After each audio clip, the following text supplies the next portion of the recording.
네, 안녕하십니까. 도태우 변호사입니다. 제가 주로 담당하는 부분은 보다 크고 원론적인 틀에서 문제를 제기하는 그러한 부분을 좀 살펴보고자 합니다.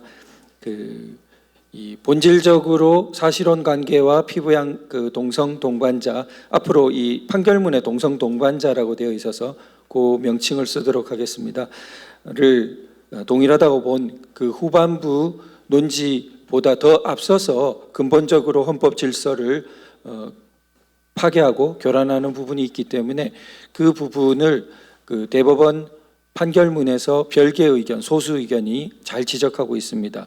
우선 사실관계를 조금 간략히 살펴보면 그 직장 가입자, 국민건강 그 보험의 직장 가입자, 지역 가입자 말고 직장 가입자의 동성 동반자가 있었던 것입니다.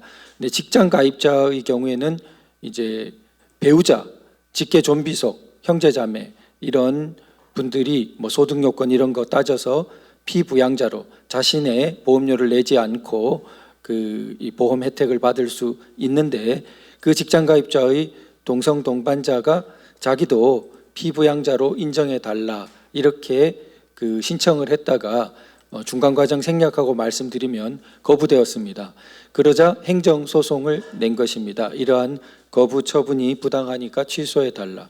그런데 1심 법원은 공무원의 그런 거부가 맞다라고 했는데 2심 법원부터 대법원까지가 이 공무원의 그러한 거부 처분이 위법하다 이렇게 판결을 내려서 문제가 되고 있는 것입니다. 그러한 다수 의견 8명, 그다음 소수 의견 4명이 대법원에서 나뉘어졌는데 다수 의견의 요지는 우리 자료들을 다 갖고 계시지요. 이 자료집 4페이지, 3, 4페이지에 나옵니다. 그래서 다수 의견이 3페이지인데요. 다수 의견 요지는 이 사실상 혼인 관계에 있는 자, 간략히 사실혼 관계라고 하겠습니다. 이 사실혼 관계와 동성 동반자가 본질적으로 동일한데 이것을 다르게 취급해서 헌법적인 평등 원칙을 위반했다. 뭐 이런 요지를 갖고 있습니다. 거기에 대해서 별개 의견을 보시면은 4페이지 줄침 부분 보시면은 법률에 따른 행정 처분, 그러니까 공무원은 법률에 따라 행정 처분을 맡게 했는데 즉 배우자에 해당하지 않는다고 본 거죠. 그런데 이것을 위법하다고 선언하면 우회적으로 법원이 법을 입법하는 것과 마찬가지다, 형성하는 것과 마찬가지다 이렇게 보았습니다. 나아가서 이 동성 동반자는 본질적으로 동일하지도 않고 이러한 피부양자로 인정하지 않는 것이 자의적인 차별에 해당하지도 않는다라고 보았습니다. 제가 앞에 목차로 다시 가보면은 3, 4, 5 목차에서 보다 원론적인 부분이 문제된다고 했는데요.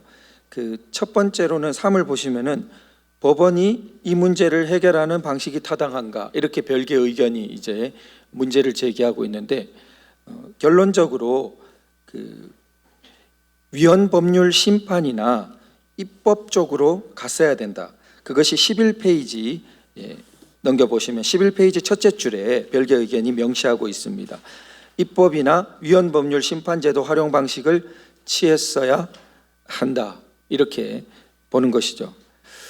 그런데 우리 법원이 헌법재판소가 아닌데 헌법재판을 해버리고 입법부가 아닌데 법을 통과시킨 것과 마찬가지의 행동을 했는데 결국 그러면은 이 법관의 지배가 되어버리는 거죠. 우리는 법의 지배로서 법치를 생각하는데 법관의 지배가 돼요. 법관은 다수 의견은 어떤 생각을 갖고 있었냐면 11페이지에 답은 보시면은 동성 동반자는 배우자와 동등하게 피부양자로 인정되어야 한다. 이게 이제 다수 의견 대법관의 생각입니다. 자기의 주관적인 생각이죠. 신념이죠. 넘겨보시면은 12페이지 첫 번째 줄에도 동성 동반자와 배우자는 본질적으로 동일하다. 자신의 신념을 법으로 이렇게 선언해 버린 것입니다. 자기가 법관이라는 이유로. 그것은 법의 지배가 아니라 법관의 지배가 되는 것이고, 이것은 이 동성혼 문제도 엄청나게 큰 사회 기초 질서에 해당되는 문제지만 미국의 선례를 보면은 모든 곳으로 이런 태도가 확장될 수 있습니다. 그래서 법관이 선언하는 것이 헌법보다 우위에 놓이면서 낙태라든지 여러 가지 모든 기초적인 사회 문제에 법관의 지배가 법의 지배를 대체해버리는 포문을 열게 된 것이 바로 이번 7.18 대법원 판결이 갖고 있는 엄청난 파괴점이라고 이렇게 볼 수 있을 것 같습니다. 그래서 우리 6페이지 한번 와 보시면요, 우리 각주 1에 보면은 헌법은, 우리나라 헌법은 명백하게 혼인과 가족 생활은 개인의 존엄과 양성의 평등을 기초로 성립되고, 이렇게 해서 혼인에 대해서 양성이라는 것을 명백하게 선언하고 있습니다. 그래서 그 오른쪽 페이지 각주 역시 한 넷째 줄 보시면, 세 넷째 줄, 혼인이 일남일녀의 정신적 육체적 결합이라는 점, 배우자는 혼인에 의하여 결합한 남녀, 이렇게 헌법재판소가 일관되게 판시해 왔습니다. 그리고 가족법의 기초인 우리 법 중에 가장 기초법에 해당되는 민법은 그 부부, 그 다음에 부처, 전부 이렇게 계집 여자 들어가는 용어를 씀으로써 양성을 기초로 남편과 아내, 부모 이렇게 다 구분하고 있습니다. 이런 헌법과 법률이 있음에도 배우자의 동성 동반자를 본질적으로 동일한 집단으로 보겠다라는 것은 법관이 자기의 주관적 신념을 법의 자리에 놓아버리는 그러한 큰 사태를 만든 것입니다. 그래서 오늘 국회 세미나에서 우리가 강조를 해도 마지 않는 그러한 부분이 된 것이고요. 세미나만이 아니라 사실 세미나는 불쏘시개에 불과하고 거의 수백만이 저항을 해야 되는 그러한 상황에 이르렀다고 생각됩니다. 우리는 이때까지는 입법부가 법을 통과시킬까 봐, 또 행여 헌법재판소가 잘못 판결할까 봐 신경 쓰고 있는 사이에 소리 소문 없이 법원에서 이러한 거의 정치로 치면 쿠데타가 일어나 버린 것입니다. 그래서 지금 법원에서 이런 큰일이 일어났지만 우리가 어떻게 대응할 수 있느냐는 결론적으로 질러 말씀드리면, 이 판결이 갖고 있는 공백이 헌법재판소를 대체해버렸다는 것이기 때문에 헌법재판소에서 이 잘못된 판결을 취소해달라는 예외적인 재판소원 부분을 제가 뒤에 설명드리도록 하겠습니다. 그래서 이런 것은 미국의 예를 볼 때 기초 질서를 변혁하고자 하는 자들이 처음에는 입법을 시도하다가 이게 굉장히 대의제에서 힘들다는 것을 깨닫고 그 다음에 아주 신기한 방법을 자신들이 찾아낸 것이 소수의 대법관들의 다수파를 형성하면 엄청난 사회 변혁의 고속도로를 뚫을 수 있다. 이렇게 이제 미국에서 낙태, 동성혼 이런 부분들이 고속도로가 뚫려버린 것을 경험했습니다. 바로 그런 선례가 지금 눈앞에 있는데 우리나라에서 이 판결로 유사한 사례가 벌어지고 있다, 이렇게 볼 수 있을 것 같습니다. 그래서 우리가 이 법원이, 사실은 우리나라는 법원이 함부로 하기가 어렵게 된 것이 독특한 제도가 있습니다. 우리는 8페이지 보시면은 나번인데요, 소위 헌법에 맞느냐 안 맞느냐 하는 심사권을 우리나라는 이중으로 나눠놨습니다. 이게 미국 경우에는 대법원에 하나에 속해 있기 때문에 주는 주대법원, 연방은 연방 대법원이 모든 헌법적인 재판을 감당합니다. 그런데 우리나라는 독특하게 법률에 대해서는 헌법재판소가 심판하고, 법률보다 하위, 그러니까 여기는 처분이라 그려놨는데 처분 플러스 명령규칙, 그러니까 행정입법이라고 하는데 행정부가 법률에 따라서 하위로 자기들이 이렇게 입법해 놓은 명령규칙, 그 다음에 그 법률에 따라서 또 행정규칙에 따라서 구체적으로 처분을 내린 거, 행정청의 행위, 거기에 대해서는 헌법에 맞냐 안 맞냐를 법원이, 그러니까 최종적으로는 대법원이 판단하도록 이원화해 놨습니다. 그러면은 이번 경우를 보시면은 이번 경우에 법률은 배우자라고만 해놓았는데, 그러면은 배우자가 아니라고 했는데, 동성 동반자가 배우자가 아니라고 한 그 일선 공무원의 판단은 법에 따른 것이죠. 그런데 법원 다수 의견도 이걸 부정하지 못했습니다. 동성 동반자를 배우자라고 선언하지는 못했어요. 워낙 이거는 말도 안 되기 때문에, 우리 법제에서 배우자는 양성으로 돼 있기 때문에. 그러니까 이 사람들이 머리를 짜낸 것이 어떻게 짜냈냐면, 중간에 매개가 사실혼 관계에 있는 사람을 딱 이렇게 포착한 겁니다. 그래서 사실혼 관계에 있는 사람은 거기 법문에는 배우자 안에 딱 나오진 않으니까, 그러나 사실혼 관계에 있는 사람은 우리 법에서 독특한 지위를 인정하고 있습니다. 왜 그러냐 하면은, 그 사실혼 관계는 뭐를 사실혼 관계라고 하냐? 16페이지에 보시면요, 그 16페이지 둘째 줄 보시면은 혼인 신고 외에는 다 똑같은 것을 사실혼이라 그럽니다. 그러니까 혼인 신고가 안 돼 있다는 거 말고는 혼인의 실질, 뭐 의사, 생활 내용 이런 걸 다 갖고 있을 때 사실혼이라고 인정합니다.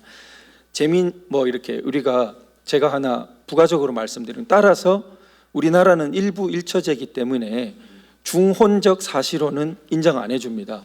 뭐냐 하면은 혼인 신고된 법적 배우자가 있는데 수십 년간 그 사람이랑 살지 않고 딴 데 가서 다른 사람이랑 사실혼 관계를 수십 년 형성했습니다. 그러면은 그 사실혼이 법적으로 보호되는 사실혼이냐? 그렇게 봐주지 않는다는 것입니다. 하물며 이성 간의 일남 일녀 간의 사실혼 관계도 이 중혼적인 관계는 우리 법에 위반되기 때문에, 일부 일처제에 위반되기 때문에 인정을 안 해줍니다. 그런데 동선 동반자를 지금 거기에다가 본질적으로 동일하다고 대등한 지위, 대등한 대우를 해달라고 하면은 얼마나 다른 거겠습니까? 그런데 다수 의견이 지금 그렇게 몰고 가 버린 것입니다. 그러니까 이 사실혼 관계에 있는 사람들을 매개자로 싹 이렇게 가져와 가지고, 배우자라고 법에 쓰여져 있지만 사실혼 관계에 있는 사람들은 이때까지 인정해 줬다. 아니, 사실혼 관계에 있는 사람들은 피부양자만이 아니라 각종 복지제도, 유족연금 이런 데서 인정을 했습니다. 그게 13페이지에 나오는데요, 13페이지 한 넷째 줄 보시면, 수많은 사회보장 법령에서 각종 연금이나 보상금 수급권 등 이런 곳에 사실혼 관계에 있는 사람은 배우자에 준해서 인정해왔고, 임대차 보호법도 인정하고 우리 법에서 많이 인정해 주고 있습니다. 그만큼 아까 사실혼이 이렇게 신고 외에는 많이 갖췄기 때문입니다. 그런데 이런 사실혼 관계에다가 인정해 주면서 왜 동성 동반자 인정해 주지 않냐, 논리를 그렇게 가져왔는데, 아주 심각한 왜곡이 있는 것이, 사실혼 관계에 인정하는 것을 재량으로 다수 의견은 비튼 겁니다. 사실은 이것은 재량이라는 것은 해줄 수도 있고 안 해줄 수도 있는데, 해줄 수도 있고 안 해줄 수도 있는 영역에 있는 것을 재량이라고 그럽니다. 보통 이제 행정청에서 추상적인 법규를 적용할 때 재량 영역이 있다 그러는데, 사실 일선 공무원 재량 범위가 좁습니다. 왜냐하면은 행정 규칙으로 다 재량 준칙처럼 만들어 놨기 때문에 그 기준에 따라 하게 됩니다. 그런데 법원에서 판단할 때는 바로 그 재량 준칙에 해당되는 행정 규칙의 위헌성을 따질 수 있습니다. 그래서 아주 많지는 않고 몇 건, 아까 전처럼 법원에서 행정 규칙에 해당되는 재량을 위헌적이라고 판단한 예들이 있는데 몇 건 안 됩니다. 그런데 예를 들면 이런 겁니다. 변리사를 뽑는 제도를 갑자기 상대평가로 바꿨습니다. 1차 시험을. 그러니까 패스제로 어떤 점수 넘으면은 1차는 통과된 거로 하다가 한 10여 년 전에 몇 명만 뽑는 거로 상대평가로 바꿨습니다. 바꾸자 말자 그 부칙에서 그 해에 시험 보는 사람부터 적용해 버렸습니다. 이것을 위헌으로 봤습니다. 그 부칙 조항을. 그거는 법은 아니고 행정청이 이제 행정입법을 한 건데, 그런 부분이 바로 법원이 심사할 수 있는 위헌심사건인데 그런 위헌심사건을 이번 여기다가 적용한 겁니다. 그런데 이때까지 행정청에서 사실혼 관계자를 배우자에 준해서 본 거는 재량이 아니고 일반적으로 법 해석이 우리 이런 복지 계열에서는 배우자에 준해서 사실혼 관계자를 일관되게 봐왔었기 때문에 한 것이 법 해석의 영역이지 재량이 아니라는 겁니다. 그런데 그걸 재량으로 보면서 왜 여기에는 재량으로 인정해주고 비슷한 다른 쪽에는 재량으로 인정 안 해주냐, 평등원칙 위반이다, 이렇게 몰고 간 것입니다. 아주 조작에 가까운 일이 있는 것이고 벨기에 의견이 그걸 이제 강하게 비판하고 있습니다. 그래서 원래 재량이 아니었을 뿐 아니라 그 17페이지를 보시면요, 설령 재량권 행사라 해도 그게 법적 의무일 수가 없다는 겁니다. 그러니까 만번 물러서서 그걸 재량이라고 하더라도 모든 곳에서 사실혼 관계자는 인정해주고 선례가 그렇기 때문에 그 공무원이 사실혼 관계자는 인정해주고 동성 동반자는 들어본 적도 없으니까 인정 안 해줬는데 동성 동반자를 인정해 줄 법적 의무가 있었는데 안 해줬기 때문에 위법하다, 이렇게까지 볼 수는 없다는 거죠. 그런데 이 다수 의견은 법적 의무로까지 몰고 가서 틀렸다, 이렇게 말하는 것이고요. 그 다음에 이제 물론 본질적으로 동일하지 않고 본질적으로 동일하지 않는 데에는 부부는 부양 의무가 있는데 지금 동성 동반자에게는 법적으로 부양 의무가 된 조항이 없습니다. 이런 것까지 보더라도 본질적으로 동일하기 어렵고 경제적 생활 관계만으로 본질적 동일성을 판단해서는 안 된다.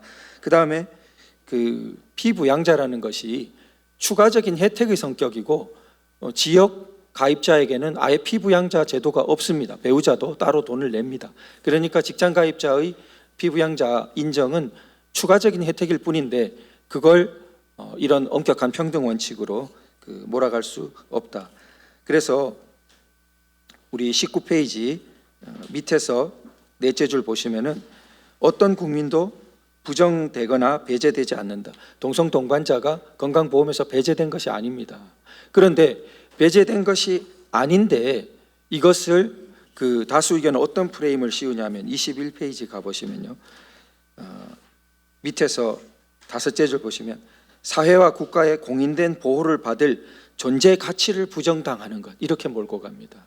그러면서 편견, 차별, 배제, 혐오, 폄훼 이런 말들로 가득 차 있습니다. 그래서 그런 일을 하면 되겠냐? 그러니까 이 위법하다, 이렇게 이제 몰고 간 것입니다. 그러면서 심지어는 톨스토이의 사람은 무엇으로 사는가라는 작품까지 인용했습니다. 그래서 허구적인 이야기에 거기다가 허구적인 가정을 또 더 보탰어요. 그 사람은 무엇으로 사는가에 이제 양모가 나오니까 친부모가 아니어도 양모가 훌륭하게 키워줬다. 근데 쌍둥이다. 그 쌍둥이가 만약 소위 성적 지향이 둘이가 달랐다면 둘이를 차별이라고 그러죠, 이쪽에선. 하면 되겠냐, 이렇게까지 픽션에 픽션을 더해가지고 판결문에 썼습니다. 제가 볼 때는 그렇게 한 대법관이 오히려 톨스토이와 동시대에 산 도스토옙스키의 대신문관에 가깝습니다. 도스토옙스키의 카라마조프 형제 소설에 나온 액자 소설인 대신문관에 종교 재판관이 그 도시를 아주 장악해서 다스리고 있습니다. 그런데 그 도시에 예수가 찾아왔습니다. 중세 그 도시에. 그랬더니 종교재판관이 예수를 알아보고 감옥에 딱 가뒀습니다. 그리고 저녁에 찾아가서 여길 떠나라. 여기는 우리가 다 잘 다스리고 있는데 당신은 필요 없다. 그러니까 이제 예수가 떠났습니다. 그런데 마치 예수가 있고 종교재판관이 있었죠. 법이 있고 법관이 있는 것인데 법관이 그 자리를 대체하고 법은 떠나라, 이렇게 우리가 다스린다 하는 것과 비유하자면 마찬가지가 아닌가, 그렇게 생각됩니다. 그래서 22페이지 보시면은 넷째 줄에 우리 별개 의견은 적법한 구별과 위법한 차별을 구분해야 된다. 우리 법이라는 것은 이렇게 무엇은 적법하고 무엇은 적법하지 않고 어떤 개념 나누는 것이, 구별하는 것이 숙명인데 그걸 자꾸 위법한 차별하고 혼동하면 안 된다. 폭력과 정당방위 구분되지 않습니까? 뒤섞으면 안 되죠. 그래서 별개 의견 중에 노태학 대법관은 지금까지 말씀드린 별개 의견은 권영준 대법관이 아주 많이 피력해 주셨습니다. 그런데 노태학 대법관은 23페이지 넷째 줄에서 이 다수 의견은 입법 없이 동성혼을 인정하는 것과 같다. 아주 그냥 묵직하게 때려버렸습니다. 그래서 마지막으로 이것에 대처하는 방법으로 헌법재판소 법에 원래는 재판은 헌법재판소의 심사 대상이 못 됩니다. 그러나 헌법재판소가 이때까지 딱 2건, 최근 22년에도 재판을 취소한 2번 법원과 어긋나는 그러한 결정이 있습니다. 즉 재판을 대상으로 삼은 것이죠. 그뿐만 아니라 그 재판이 무효라고 본 것입니다. 그 사례는 전형적으로는 헌법재판소가 위헌이라고 한 내용을 법원이 받아들이지 않고 막 적용해 버린 것을 문제 삼은 것입니다. 그런데 조금 그것을 넓게 보면 이 법무법인 세종의 평석에서 헌법재판소가 위헌성이 있는 재판에 대해서는 문을 좀 더 열어놓고 있는 경향이 있다 이렇게 보고 있습니다. 그럼 지금 경우에는 아까 별개 의견이 지적하듯이 사실은 헌법재판으로 갔어야 될 거, 그러니까 배우자만 기재하고 동성 동반자는 법에서 거기 기재를 해놓지 않은 것이 위헌 아닙니까?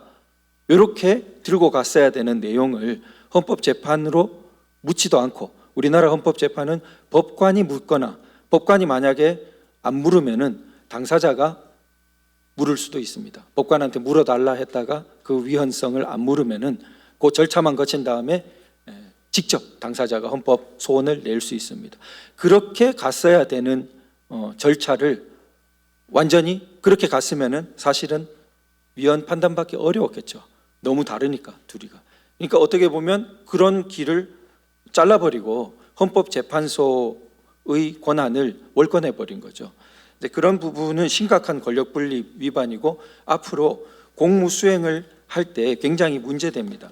그래서 공무수행에 문제점이 있다는 것을 우리 별개 의견 이미 10페이지에 지적하고 있습니다. 앞으로 배우자나 10페이지 첫째 줄 보시면 사실상 혼인관계 있는 사람이 각종 사회보장 관련 행정처분에서 동성 동반자 확대 적용해달라고 들고 오면 일선 공무원이 얼마나 혼동스럽겠냐. 지금 이 전원 합의체 판결로. 그래서 이것은 그런 면에서 공무 수행을 자유롭게 할 수 있는 부분을 침해했다. 이런 청구인 한 사람만 나타나면은, 우리 복지 관련 공무원 혹은 공단의 공무원 한 사람만 나타나면 우리 이걸 걱정하는 대규모의 시민이 보조 참가인단을, 보조 참가인단은 숫자 제한이 없으니까 수백만이 돼도 되는 거죠. 이론상 참가해서 위헌적인 재판을 취소해달라 이렇게 운동적인 우리 헌법 소원을 제기하는 것이 상당히 중요한 방안이 아니겠는가 그렇게 생각합니다. 예, 감사합니다.